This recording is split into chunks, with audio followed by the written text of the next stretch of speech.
sou o Alfa e Ômega, diz o Senhor Deus, aquele que era e que há de vir, o Todo-Poderoso.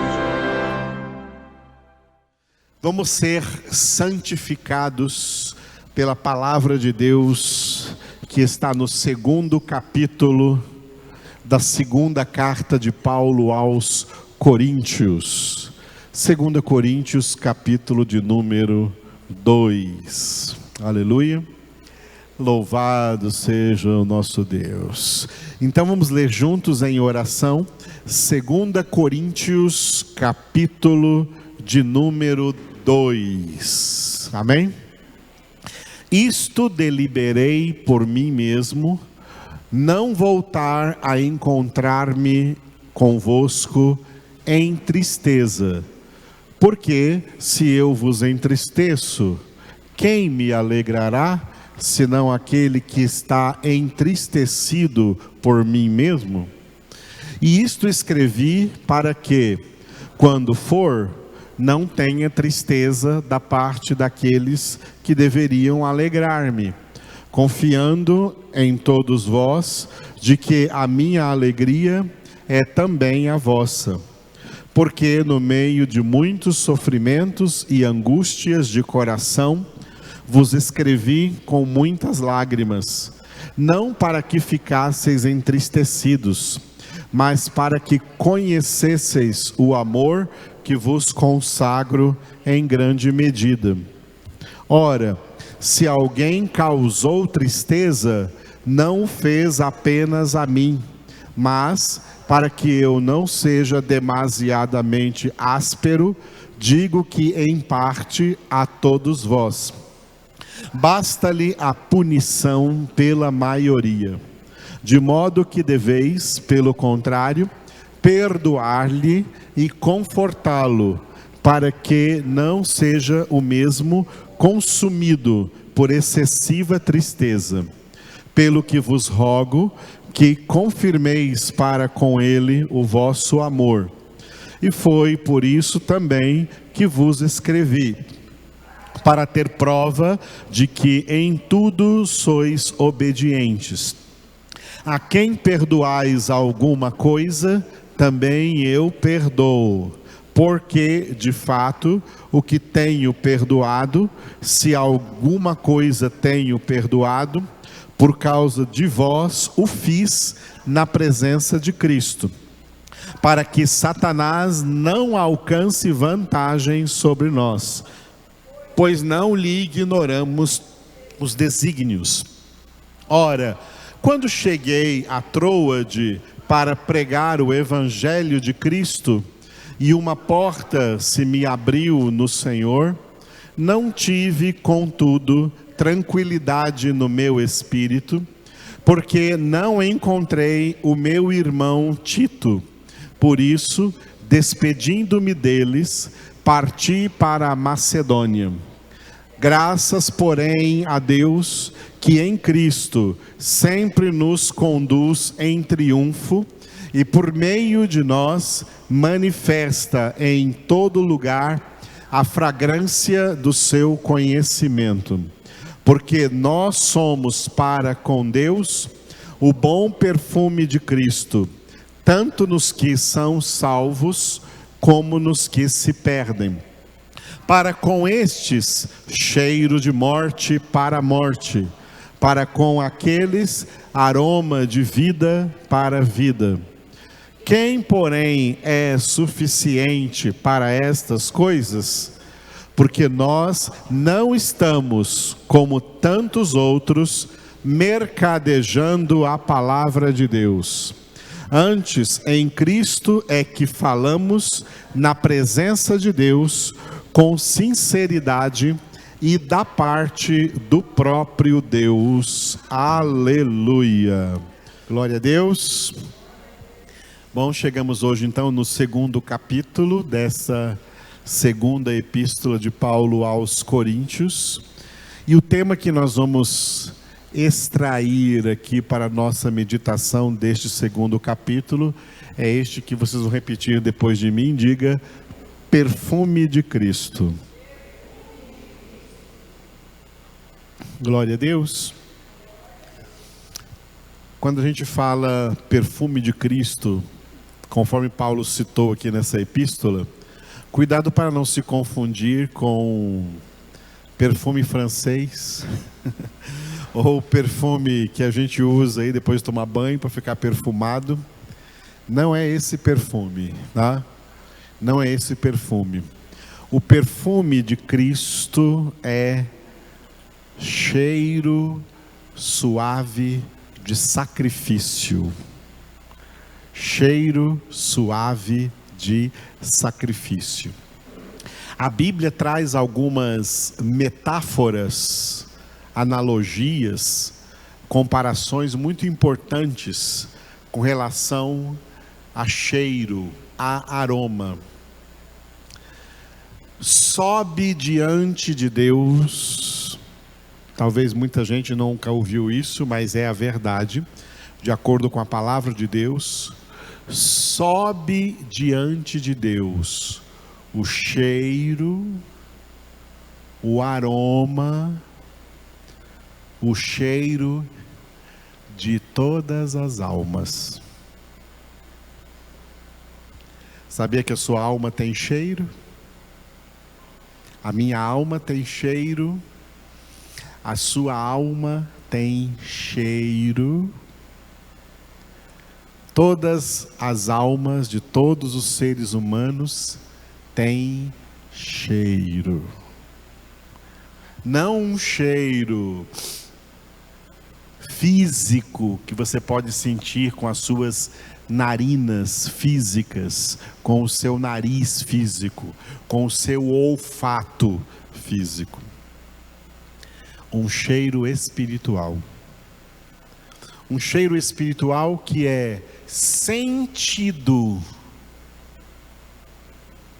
por três personagens. Sentidos por Deus. Cheiros sentidos pelos anjos de Deus. E cheiro sentido pelos demônios, porque eles também eram anjos de Deus, e mesmo que agora sejam anjos decaídos, não perderam seus poderes angelicais, e também sentem o cheiro das almas humanas. Almas humanas têm cheiro, um cheiro espiritual. Só que as almas perdidas exalam um cheiro desagradável, um odor desagradável. As almas decaídas exalam um fedor pútrido que chega diante do trono de Deus e traz sobre eles atrai sobre eles a justa ira de Deus. Os anjos de Deus sentem o cheiro fedido das almas decaídas, e os anjos de Deus não se aproximam dessas almas. Os anjos de Deus, anjos santos de Deus, não se aproximam. Sabe que Deus é onipresente, mas os anjos não são onipresentes. Cada anjo, assim como nós, só pode estar em um lugar de cada vez. E onde quer que os anjos de Deus estejam, eles não se aproximam das almas decaídas. As almas decaídas não têm serviço angelical em favor deles. Hebreus capítulo 1, versículo 14, diz que os anjos de Deus são espíritos enviados a serviço dos que hão de herdar a salvação, e não das outras pessoas. E no Salmo diz: o anjo do Senhor acampa ao redor dos que o temem. Não ao redor de todo mundo, ao redor dos que o temem. porque o cheiro das almas deles é diferente. As almas decaídas exalam o fedor que Deus sentiu subindo daquelas duas cidades, Sodoma e Gomorra, e fez com que chovesse sobre elas, na sua ira, fogo e enxofre, e destruísse completamente aquelas duas cidades, de homens ímpios, de mulheres ímpias, de famílias ímpias, até de crianças ímpias. Imagine que em duas cidades tem pessoas de todas as idades. E Deus só tirou dessas duas cidades uma família. Um homem, uma sua esposa e duas filhas, mas a mulher ainda olhou para trás e virou uma estátua de sal. Foi perdida também, como as duas cidades. Deus não tirou de lá nenhuma criança, nenhum adolescente, nenhum jovem, nenhum solteiro, nenhum casado, nenhum idoso. Tudo isso tinha naquela cidade. Eram duas cidades. E elas foram completamente destruídas, foram completamente subvertidas, por causa do fedor de suas almas que chegaram diante do trono de Deus. A mesma coisa vai acontecer. Sodoma e Gomorra, a destruição de Sodoma e Gomorra foi uma profecia para todas as cidades da terra.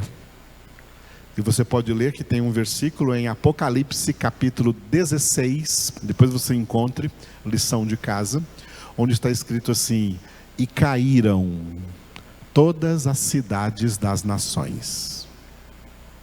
Isso significa que o que aconteceu com Sodoma e Gomorra vai acontecer com Anápolis e vai acontecer com todas as cidades de todas as nações do planeta Terra, porque de todas essas cidades se levanta, sobe diante do trono de Deus o fedor da impiedade, da iniquidade, do pecado dos homens, que não sentem esse cheiro e por isso não se arrependem, e por isso não se convertem, por isso não se humilham, por isso não se aproximam de Deus.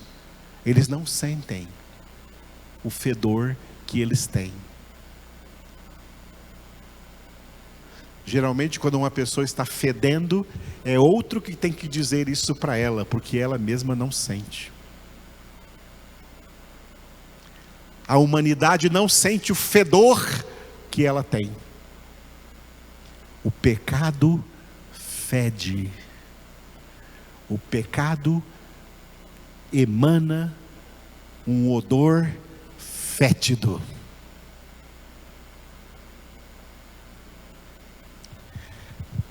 O perfume de Cristo, ao qual Paulo se refere aqui em 2 Coríntios 2, e sobre o qual nós vamos ver ainda mais, que eu estou só introduzindo agora, o perfume de Cristo é o perfume que emana de almas que, uma vez convertidas, estão agora perseverando na sua santificação, renunciaram o pecado e andam sem se desviar no caminho, na verdade e na vida que é Jesus. Somente as almas que estão neste caminho, que Jesus chamou de caminho apertado, emanam o bom perfume de Cristo. Pisou fora do caminho, vai feder. O perfume de Cristo, ele é perfume, ele é cheiro de sacrifício. Pessoas verdadeiramente convertidas, eu insisto no verdadeiramente, no advérbio, porque tem muita gente aí que se diz convertida, mas não é coisa alguma. E ela mesma prova isso pelos seus atos. Gente que se diz crente, mas os seus atos, suas atitudes e suas palavras não são atos, nem atitudes, nem palavras de gente verdadeiramente crente. São crentes fedidos. Crentes que têm o perfume de Cristo são crentes que sacrificaram suas vidas por amor ao Senhor. Depositaram suas vidas definitivamente e para sempre no altar da consagração ao Senhor. Pessoas que não são do mundo, porque são de Deus. Pessoas que não se rendem mais às coisas do mundo, antes as renunciam completamente, porque elas são propriedade exclusiva de Deus.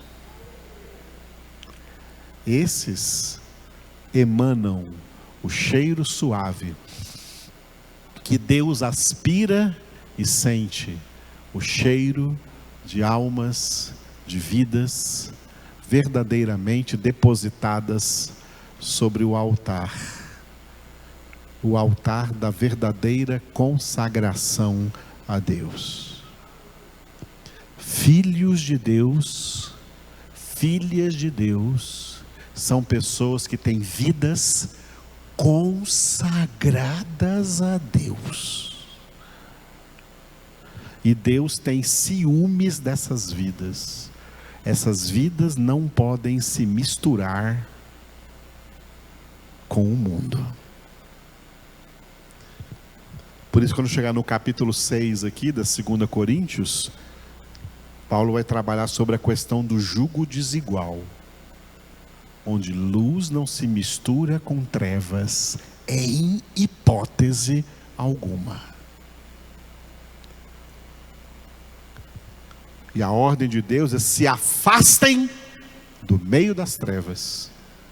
Porque o que aconteceu na nossa conversão foi o que Paulo registrou em Colossenses capítulo 1, versículos 13 e 14. Ele, Deus Pai, nos libertou do império das trevas e nos transportou para o reino do Filho do seu amor, no qual temos a redenção, a remissão dos pecados. Para quê?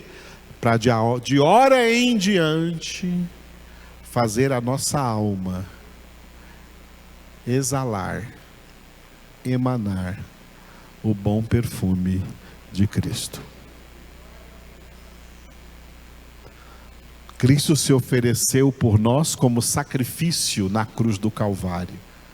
O Pai sentiu o cheiro suave do sacrifício de Cristo e perdoou os nossos pecados. Agora nós, uma vez perdoados pelo Pai, oferecemos a Cristo, como Ele ofereceu por nós, nós oferecemos a Ele. Isso é cristianismo bíblico, oferecer a Cristo a nossa vida. Não mais ao mundo, não mais às coisas do mundo, não mais ao pecado, mas exclusivamente ao Senhor, porque somos sua propriedade exclusiva, e para ser isso, fomos comprados por altíssimo preço, para que a nossa vida seja para a glória de Deus, não para a nossa e nem para a de ninguém mais, mas exclusivamente para a glória de Deus. É assim que nós exalamos o bom perfume de Cristo. Deus sente o cheiro das almas, os anjos sentem o cheiro das almas, os demônios também sentem o cheiro das almas. como os urubus sentem o cheiro da carniça e são atraídos por ela, o cheiro do pecado atrai os demônios, que fazem com que, 1 João 5,19, o mundo inteiro jaz no maligno. O diabo domina sobre a humanidade, porque a legalidade que ele encontra para fazê-lo é o pecado da própria humanidade. O pecado dá lugar ao diabo, o pecado dá autoridade para o diabo, porque o pecado faz exalar o cheiro fedido que atrai a ele e atrai os demônios. Satanás e os demônios amam o cheiro fedido das almas e domina sobre elas.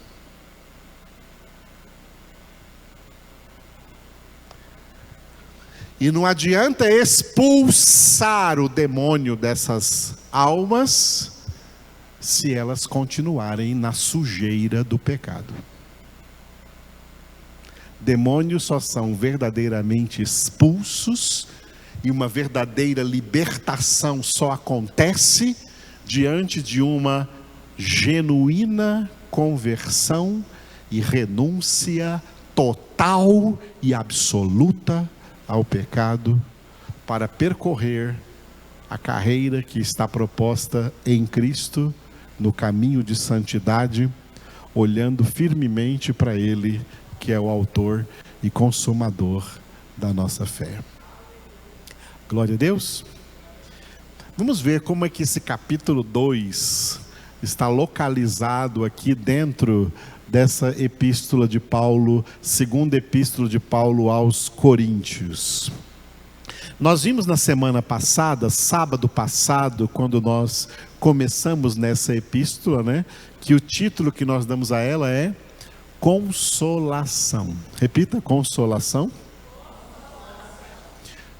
E eu expliquei para vocês, né, dentro do contexto da palavra e das línguas em que a Bíblia foi escrita, consolar significa fortalecer. Como Deus nos consola, nos fortalecendo. Quando éramos fracos, nós não conseguíamos viver sem o pecado. Uma vez fortalecidos por Deus, nós conseguimos viver sem pecar, santificando as nossas vidas. Essa é a vontade de Deus para nós em Cristo Jesus. E isso que significa consolação. Muito bem, vimos que essa epístola, ela está dividida em uma introdução, um desenvolvimento e uma conclusão. A introdução vai do capítulo 1, versículo 1, até o capítulo 2, versículo 4, e o título é, repita, Esperança. O que é a esperança? Paulo falou sobre isso em Colossenses. Cristo em nós, a esperança da glória. O que significa esperança? Tem gente que não entende muito bem isso, vamos explicar de uma maneira clara, com uma comparação. Uma pessoa está muito obesa e ela sabe que precisa emagrecer um pouco, até por causa da sua saúde e principalmente por causa da sua saúde. Então ela começa a fazer exercícios, começa a fazer uma dieta, começa a fazer uma caminhada, começa a ter mais disciplina sobre a sua vida e ela vê que está dando certo. Está dando certo, ela está conseguindo emagrecer, ela começa perdendo medidas, depois começa a perder peso e ela vê que está funcionando. Quando ela sente que está funcionando e ela se sente melhor, ela cria a esperança de conseguir chegar no seu peso ideal. Uma coisa bem simples, um exemplo bem simples do dia a dia. Nós somos muito pecadores. Nosso problema não é gordura, nosso problema é pecado. Na medida em que nos santificamos, Quanto mais nós nos santificamos, mais nós vamos experimentando a santidade de Deus em nossas vidas, e nós vamos experimentando vitória sobre pecados que antes a gente não conseguia dominar. E quando nós sentimos essa vitória sobre o pecado, aumenta a esperança de que eu vou chegar a ser completamente santo, como meu Senhor é santo. Aleluia. Isso é esperança, isso nos alimenta. Então, Paulo introduz a epístola com esse tema da esperança. O desenvolvimento da epístola, no qual nós vamos entrar hoje, tá? Vai do capítulo 2, versículo 5, até a totalidade do capítulo 12, que termina no versículo 21, e o título é, diga, zelo e autoridade. Glória a Deus. Por que alguém se preocupa em se santificar? Porque ele recebe de Deus zelo pela sua vida espiritual. Infelizmente, a maioria dos crentes de hoje não tem zelo nenhum pela sua vida espiritual. Crentes verdadeiros têm zelo pela sua vida espiritual e cuida da sua vida espiritual. Assim como você cuida da sua vida física, como você cuida da sua vida física? Você alimenta o seu corpo, você lava, você dá banho no seu corpo, você perfuma o seu corpo, para não andar por aí fedendo. Você tem o mesmo zelo com a sua alma? Só que a sua alma não se alimenta daquela mesma coisa que o seu corpo se alimenta. A sua alma se alimenta da palavra. A sua alma não é lavada pela água que você bebe ou que você toma banho, H2O. A sua alma é lavada na palavra.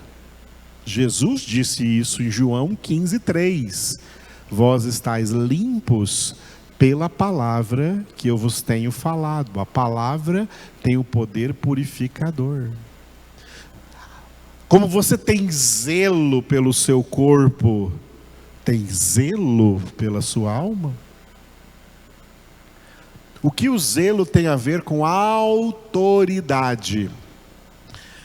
Quanto mais nós nos santificamos, quanto mais nós crescemos na vida espiritual, quanto mais nós conseguimos dominar sobre as inclinações ruins da nossa alma, quanto mais nós conseguimos dominar sobre o pecado e não deixar o pecado dominar sobre nós, mais nós adquirimos autoridade espiritual. A autoridade espiritual para ser cada vez mais vencedores sobre todas essas lutas espirituais que nós temos que enfrentar nessa guerra espiritual que nós vivemos e que começa dentro de nós e se projeta para fora de nós. Para vencer isso, tem que ter autoridade espiritual. Tem gente que não tem nenhuma autoridade espiritual e por isso não consegue se dominar a própria carne, dominar o próprio pecado, vive em fracasso espiritual. E a razão disso, não ter autoridade espiritual, é porque também não tem zelo espiritual. A vida de oração não é uma vida zelosa, a vida de meditação diária da palavra de Deus não é uma vida zelosa, a vida de congregação não é uma vida zelosa, é uma vida de crente, uma vida relaxada, nunca adquire autoridade espiritual, sempre vai ser espiritualmente derrotado. Para ser espiritualmente vencedores, nós temos que tratar da nossa vida no processo da nossa santificação sem a qual ninguém verá o Senhor. E a conclusão dessa epístola vai ser todo o capítulo 13, cujo título é, diga, comunhão. Olha, mais uma vez repetindo Hebreus 12, 14, sem santificação, ninguém verá o Senhor. Só que ninguém se santifica sozinho.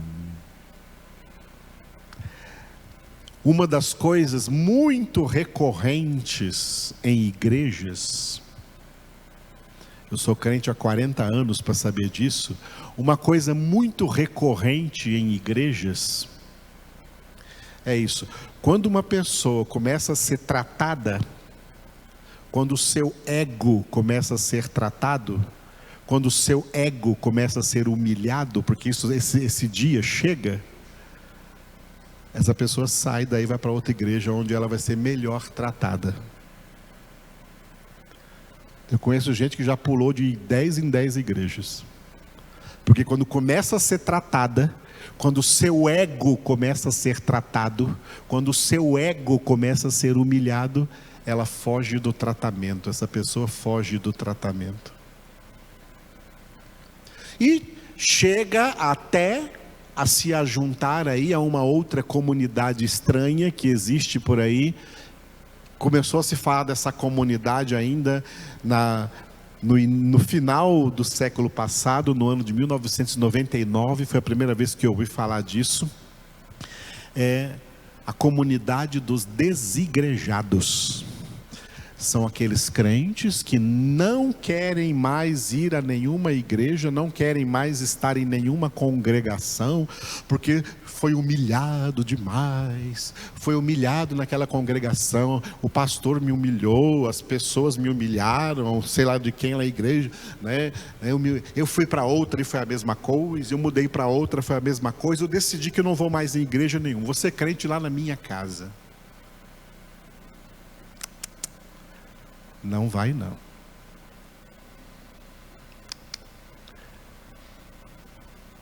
A santificação, para que ela dê certo, exige comunhão. Comunhão entre pessoas diferentes,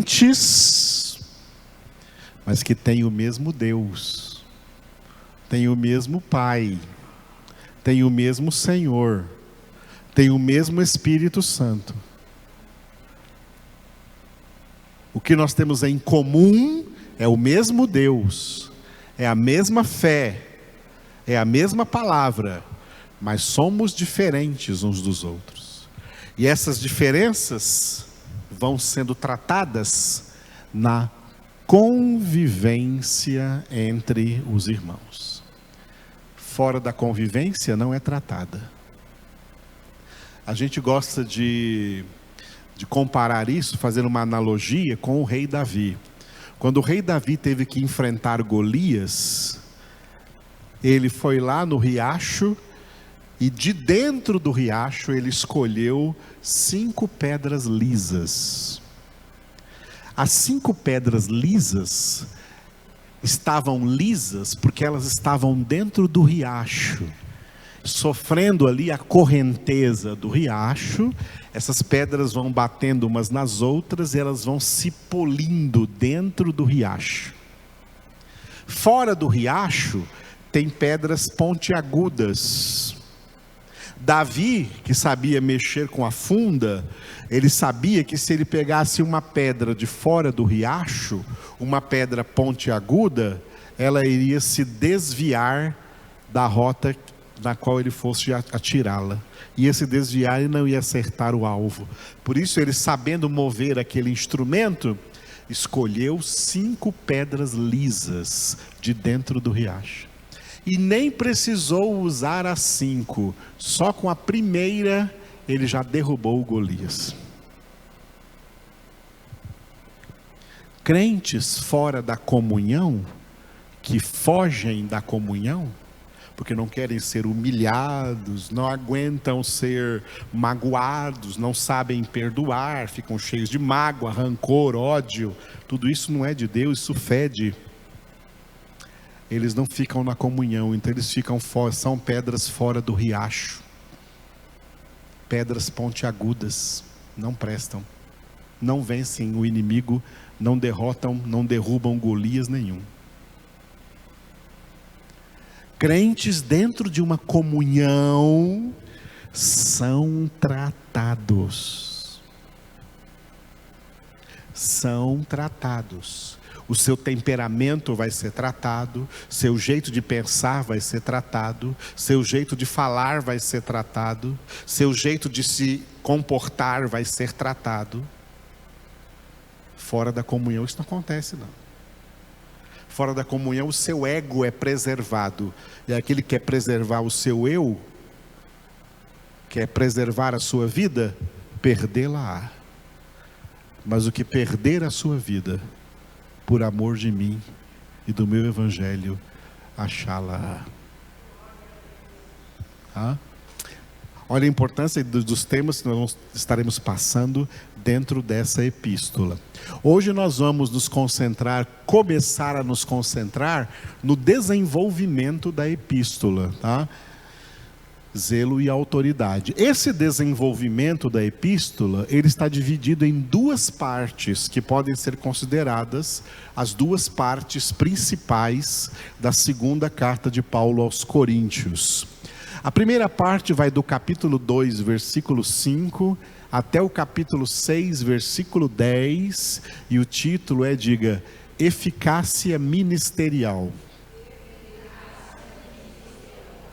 Nessa primeira parte, o apóstolo Paulo dá testemunho de como a evangelização dos coríntios aconteceu de maneira eficaz, fazendo com que a igreja dos coríntios, naquela época, fosse uma igreja forte naqueles dias, ali no primeiro século, século no qual nasceu o verdadeiro cristianismo bíblico. Então, a eficácia do ministério de Paulo na cidade de Corinto foi muito forte, foi muito boa, produziu uma igreja muito forte naquela cidade.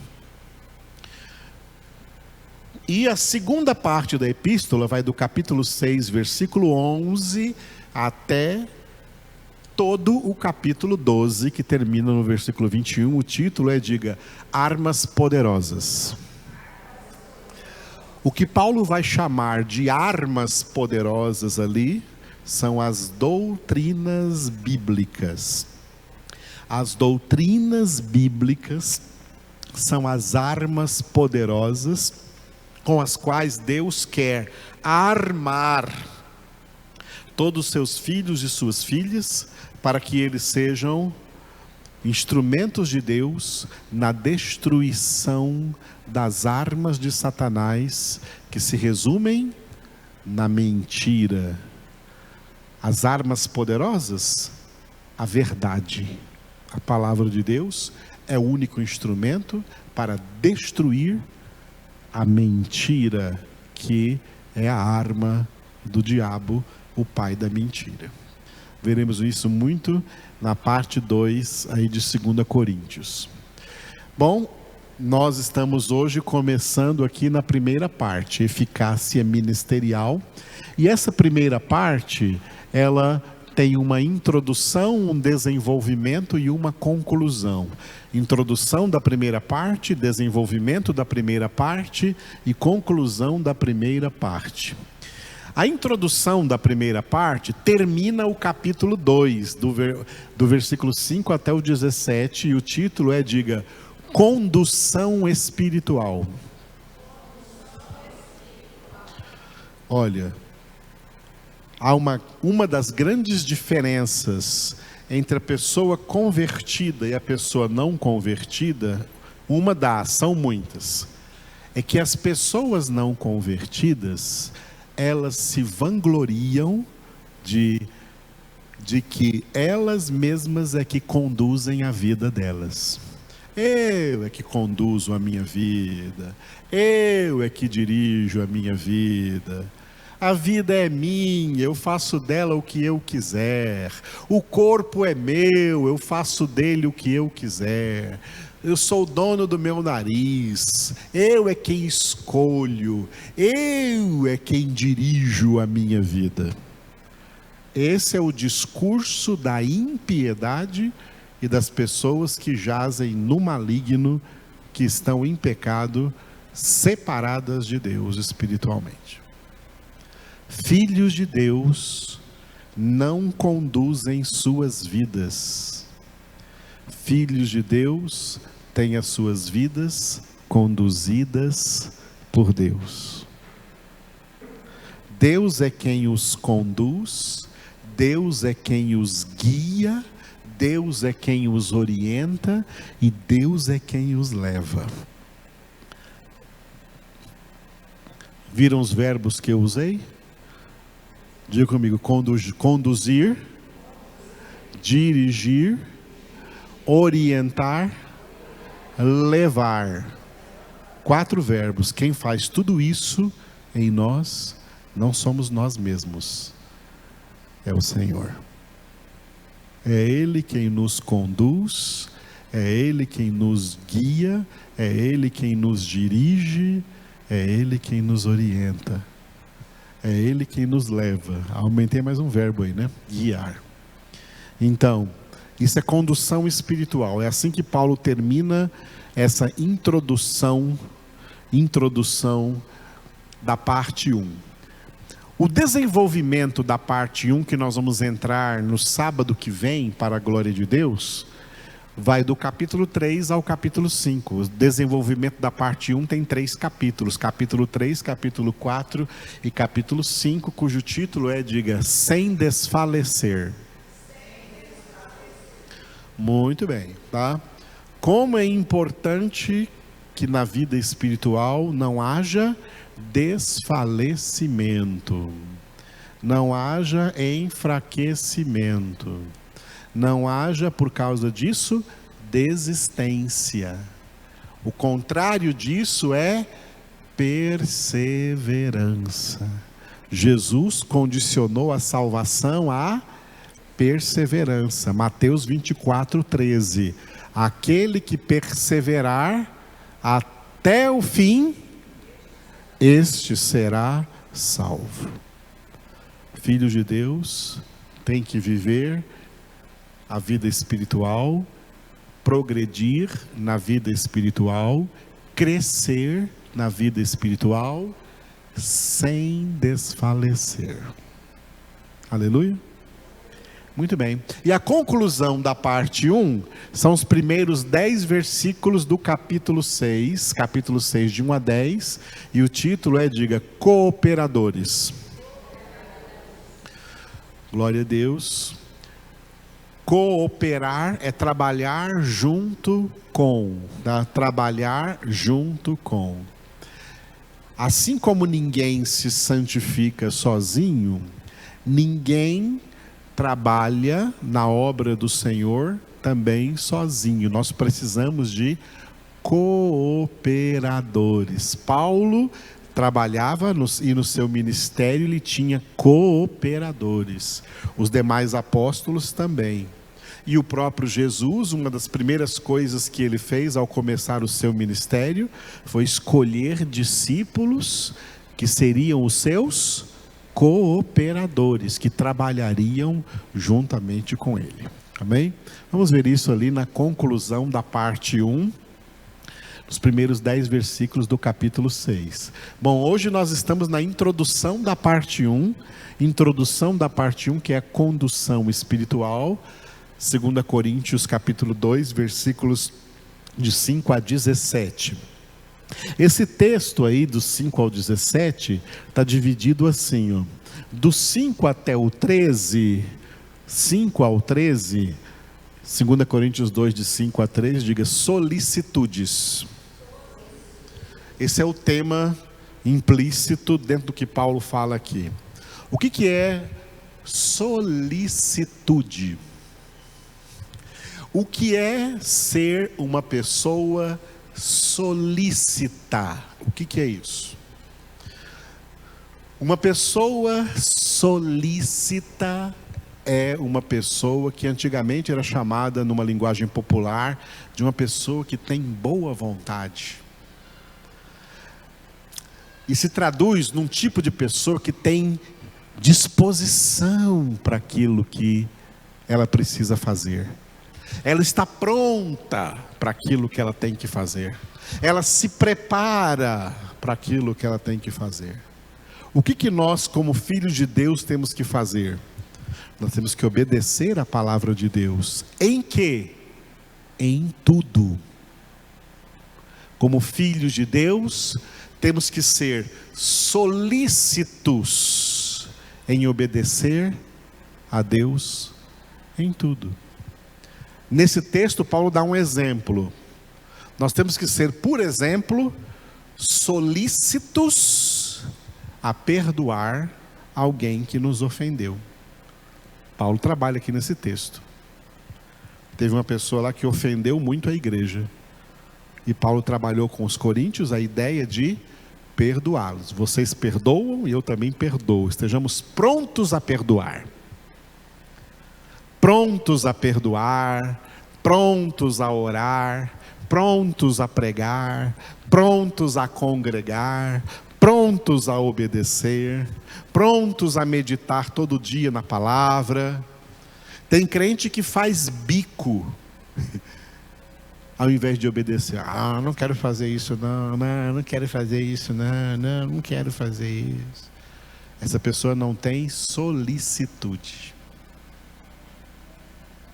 Mostra desgosto em obedecer, em praticar o que a palavra manda. Isso vai ser para a ruína dessa pessoa. Porque quem ouve a palavra, mas não tem solicitude para praticá-la, edifica sobre a areia e grande será a sua ruína.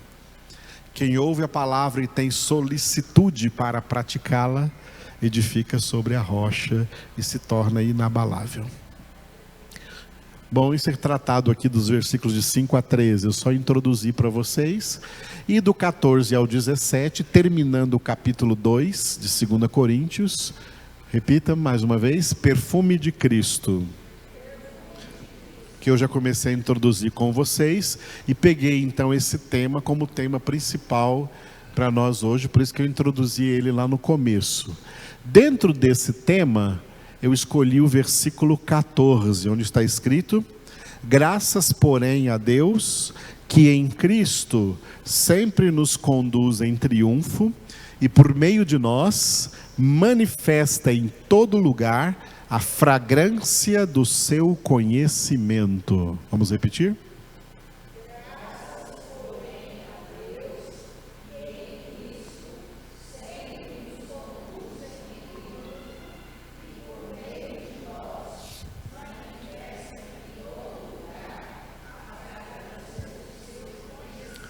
Aleluia, glória a Deus. Muita gente lê isso aqui, às vezes não entende muito bem o que Paulo está falando, porque Paulo está falando aqui baseado numa coisa que ele tinha um grande conhecimento como cidadão romano que ele era naquela época. O apóstolo Paulo, testemunhou no livro dos Atos dos Apóstolos que ele tinha, desde o seu nascimento, o título, já nasceu em família, numa família de cidadãos romanos, apesar de serem judeus, ele tinha a cidadania de Roma, a cidadania romana. Só para você entender um pouquinho isso, tem muito brasileiro, por exemplo, que está nos Estados Unidos tentando ganhar a cidadania americana, ou em qualquer outra nação aí do mundo, porque foi trabalhar lá e acha que vai ter mais vantagem se ganhar a cidadania daquela nação. No primeiro século, a principal cidadania que alguém poderia ter, e quem quisesse adquiri-la tinha que pagar muito caro, era caríssimo para alguém que não tinha cidadania romana alcançar o título de cidadão romano. E o apóstolo Paulo tinha isso de nascimento. E como cidadão romano, ele conhecia todas as tradições do Império Romano, tudo que o Império Romano realizava. Uma das coisas que acontecia naquela época do Império Romano era essa aqui que eu vou dizer para vocês agora.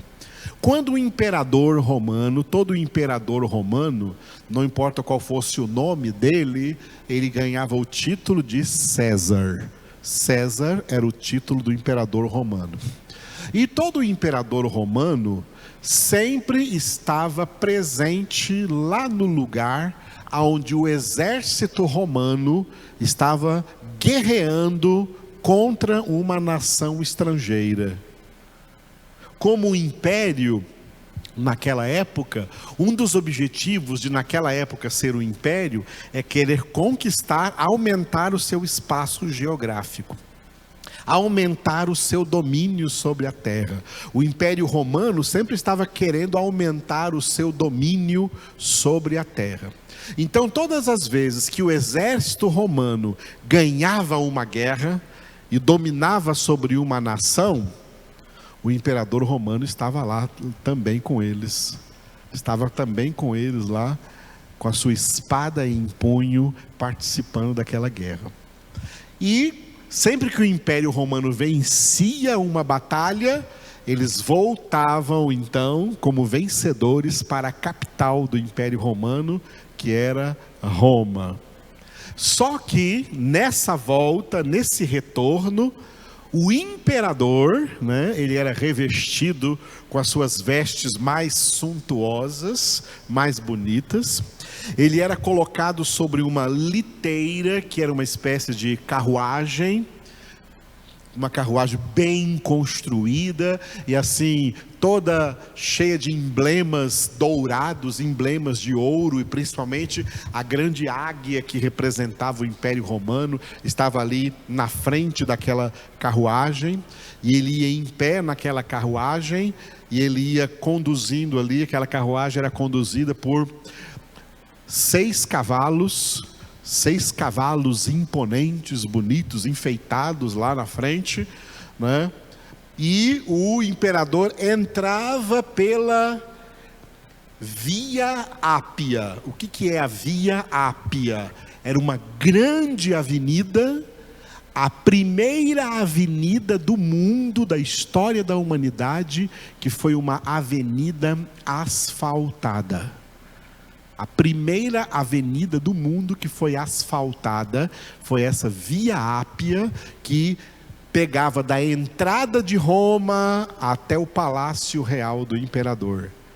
E o imperador, ele era então conduzido em triunfo nessa carruagem, e ele vinha lá na carruagem, de pé naquela carruagem, acenando, e ao redor dele, dos dois lados, lado direito e lado esquerdo, a população estava reunida, e junto da população, à frente da população, sacerdotes romanos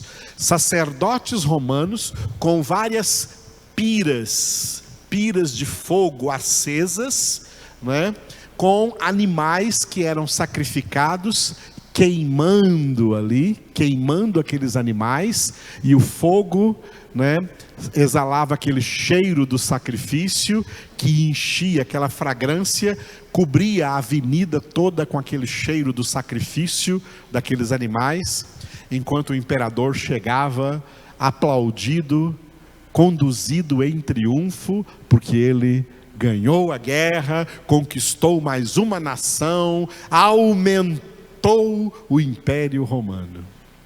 Paulo pega isso que eu contei para vocês agora, lá do Império Romano, e escreve esse versículo aqui, Na obra da salvação,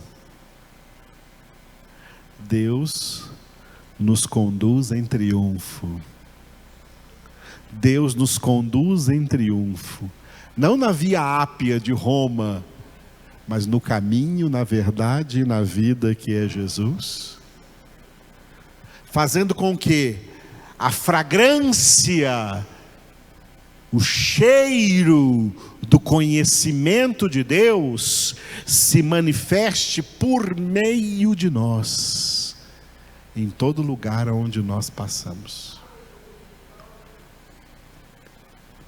Ou seja, Um dos propósitos de Deus na nossa salvação é que, aonde a gente passe, já que as pessoas não sentem o cheiro espiritual das nossas almas, que nós exalemos para eles a fragrância do conhecimento de Deus, do conhecimento da sua palavra.